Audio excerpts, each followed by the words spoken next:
The Walrus and the Carpenter by Lewis Carroll.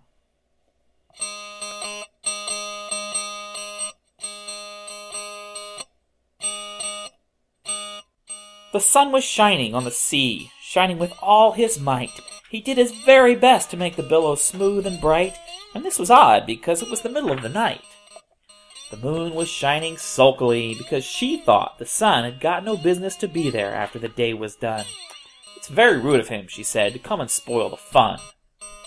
The sea was wet as wet could be. The sands were dry as dry. You could not see a cloud because no cloud was in the sky. No birds were flying overhead.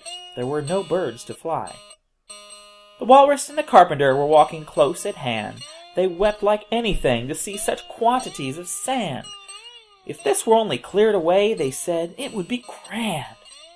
If 7 maids with 7 mops swept it for half a year, do you suppose, the Walrus said, that they could get it clear? "I doubt it," said the Carpenter, and shed a bitter tear. "Oh, oysters, come and walk with us," the Walrus did beseech.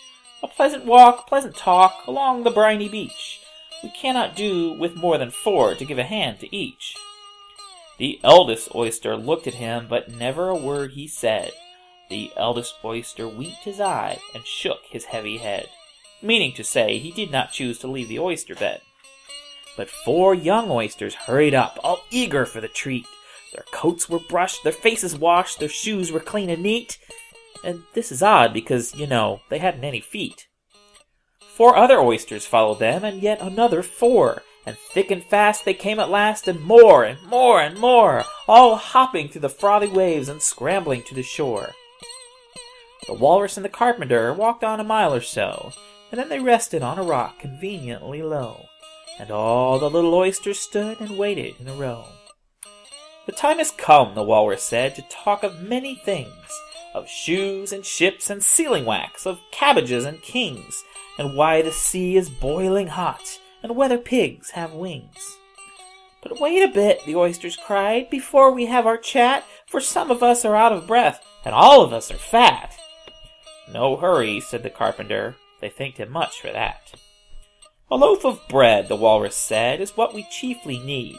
Pepper and vinegar besides are very good indeed. Now, if you're ready, oysters dear, we can begin to feed." "But not on us," the oysters cried, turning a little blue. "After such kindness, that would be a dismal thing to do."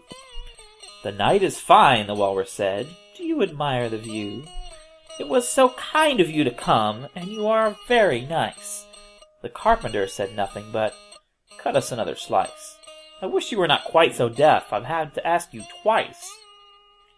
"It seems a shame," the Walrus said, "to play them such a trick, after we've brought them out so far and made them trot so quick." The Carpenter said nothing but, "The butter's spread too thick."